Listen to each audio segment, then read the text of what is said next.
I nodded, said the word out loud 3 times. I love it when Mum comes up with ways to help me remember how to spell or say a word. Last year I had to learn the word conundrum for a spelling test, but kept forgetting how many nuns or N's there were in it, and that Mum told me to close my eyes and picture a man called Co, and a lonely nun banging on a drum. And then I've never spelt it wrong since. I thought about pomegranates and how they might be Ahmet's favourite food and how he might be missing them. So I asked, Mum, can we get one? One what, darling? A pomegranate, I said carefully. They're a bit expensive, and you can't find them everywhere. How expensive? I'm not sure. About £1.50, I think.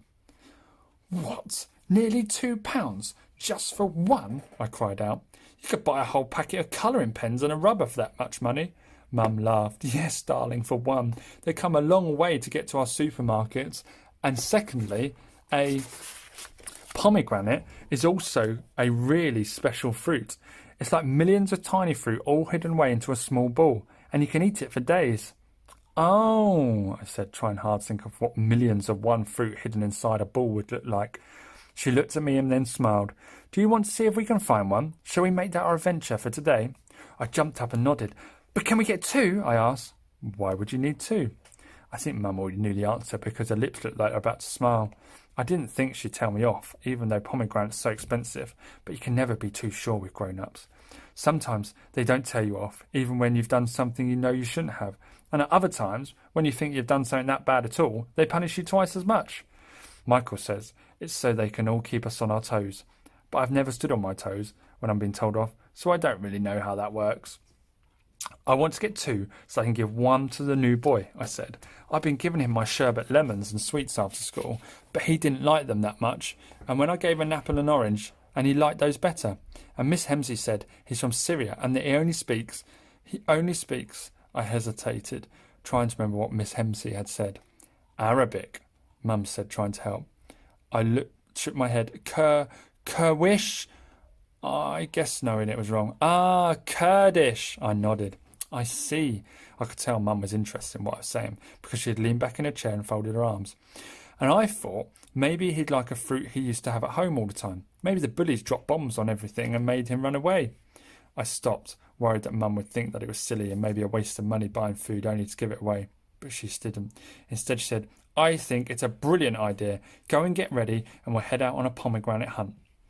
I got ready so quickly that morning that I think I must have beaten a world record. In 5 minutes I had pulled on my adventure jeans and my old Tintin jumper, packed up my rucksack with a water bottle and an apple and a banana, put on my wellies, brushed my hair and emptied my piggy bank. I had exactly £4.20 saved up, so I took £3, hoping that, just like my astronaut stationery set, I could find 2 pomegranates that were on sale. First we went to the fruit store that was at the bottom of our high street. It was run by a man and a woman called Mr. and Mrs. Marbles, who liked to shout out, "Only a pan! Fruit and veg, only a pan!" to all the people that went by. Their faces are always red and smiling, and they wear giant square-shaped green belts around their waists, which look empty but jingle loudly when they walk. Mrs. Marbles helps people pick out the fruits they want, and Mr. Marbles puts them in a bag. We always buy our fruit and vegetables from them, and I've never known them not to have anything we need. But when we asked them if they had pomegranate, they both shook their heads at us and told us to try the supermarket. So we walked up and over the hill to the supermarket. They had a fruit section that was as long as our house, but Mum couldn't see a pomegranate anywhere. We went over to a man who was stacking carrots and humming to himself and asked him if they had any pomegranates in the store. He walked us over to a small box, but it was empty. "Sorry, love, looks like we've run out. You might want to try the bigger supermarket on the other side of town." Okay, thank you." Mum looked down at me and sighed. Then she said, "Come on, the adventure continues."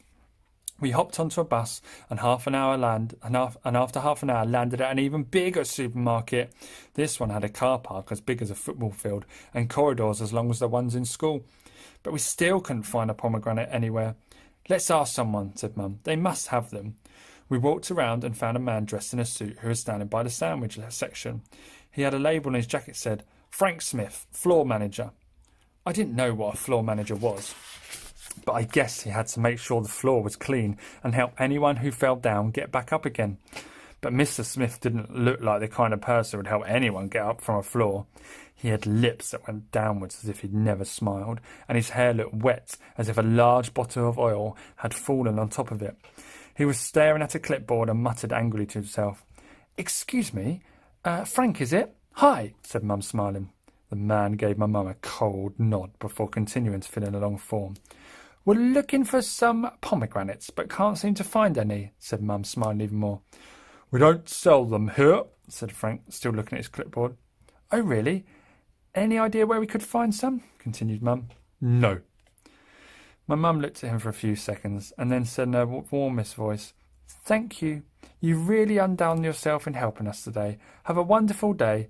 And grabbing my hand, she walked away. "Mum, why were you so nice to him?" I cried. "He was horrible. He didn't try and help us even a little bit." "Because you should never be horrible to someone who's been horrible to you," said Mum. "Otherwise they win by making you just as bad as them.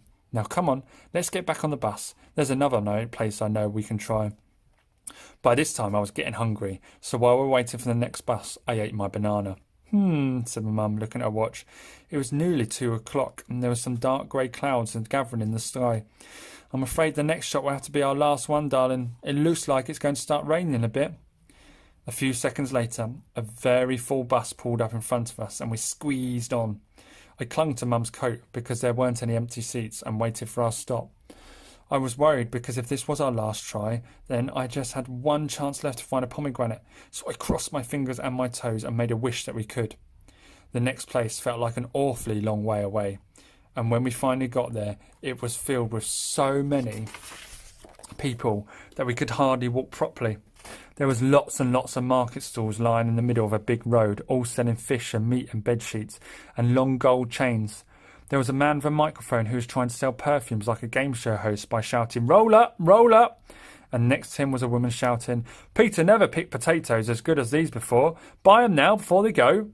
I wondered who Peter was and how much money he was picking potatoes. But then I could smell onions and burgers being cooked somewhere, which made my tummy rumble. I love burgers, especially ones that have lots of fried onions and ketchup in them. But I wanted to save my money for the pomegranates, so I scrunched up my nose and tried not to smell anything at all.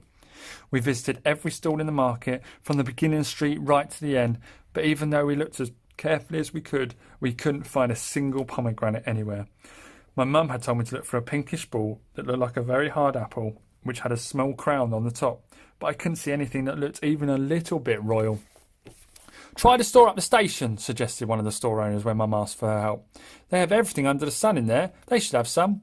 "Thank you," said Mum. She grabbed my hand and gave it a squeeze because she could tell I was starting to give up hope. "Nearly there," she whispered. "I can feel it." We walked for 5 minutes down the road and up to the station and found the shop the woman in the market had told us about.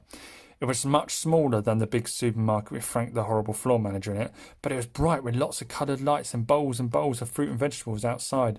It had everything you could think of: peaches and plums, mangoes, bananas, kiwis and pears, yellow apples and red apples and pink apples, and even a spiky pink and green fruit that I'd never seen before. But we couldn't see any pomegranates, so we went inside and Mum asked the man standing behind the counter. "Ah," nodded the man, scratching the tip of his nose. "Pomegranate. I see for you." And talking out loud to himself, he hurried to a corner of the shop and quickly looked through some boxes. "Much regret," he called out, holding up an empty box. "No more, but we have a delivery on Tuesday." The man came back and looked at us, and we looked at him. He had a large white beard, a moustache, and was curly at the ends, and was wearing a bright red turban. I liked him because his eyebrows were like hairy caterpillars, and they jumped up and down a lot as he spoke. "Oh, well," said Mum, "we tried at least." The man looked at me. I think he must have noticed that I was looking sad, because he said, "Is it for the little one?" I looked up and nodded. "And for my friend," I said. "He's new in my class and misses home, and that's what he was used to have." "I see," he said, looking at me with a smile. Then he frowned as if he had just thought of something, and suddenly pointed his finger at the ceiling, crying, "Aha!"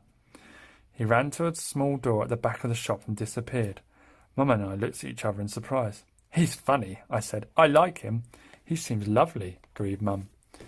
After a few seconds, the man came back, but instead of returning to the counter, he came and stood in front of us.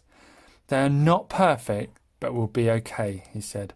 And whipping his hands out behind his back, he held out 2 little pink balls that each had a crown on top. Oh, cried out Mum, clapping her hands. You have some! They are a little old. My wife, she says they are not perfect 100%. So we don't sell, you see, said the man, his eyes jumping up and down even more. My wife, she knows everything about fruit, so I listen to her most. They're perfect enough for us, laughed Mum. Aren't they, darling? I nodded as the man gently handed them to me. You and your friend enjoy, please, he whispered, and tapped me on the nose with a finger that had a golden ring of a large red stone on it. I looked down at the pomegranates. They were the size of grapefruits, and had hard, peachy pink and brown skin that was smooth and as shiny as polished glass, and both of them had a tiny flower on the top, made up of exactly 7 stiff brown petals. They were the best, most interesting things I'd ever seen. Mum took out her purse because that's where I'd put my pocket money, but the man shook his head and waved his hand. No, you must not. It's a gift for little one. Oh, no, you must let me. But the man held up his hands, which made Mum go quiet, and then put a hand on his chest. It is a gift. They are not excellent, not new, so very poor gift. They're the best gifts, said Mum. Aren't they, darling? I nodded, feeling so happy that I wanted to hug the man and Mum and jump up and down all at once. Thank you, sir, I said, giving the man an enormous smile. Welcome, welcome, he said, and smiling back he gave me a pat on the top of my head and waved at us as we left the shop. What a wonderful man, said Mum, as she helped me put the pomegranates in my rucksack. He looked like a king, I said, thinking of the ring with the stone knit and his red turban. Mum laughed. He certainly has the heart of one. Maybe he is one. You can never tell with people. Now, seeing as our unexpected adventure is at an end, let's hurry before it starts to pour. I looked up. Everything had suddenly turned dark, and the sky was filled with large grey clouds that were so low you could hear them rumbling. But I didn't care, because I had 2 of the best presents I could ever have in my bag, given to me by a man with the heart of a king.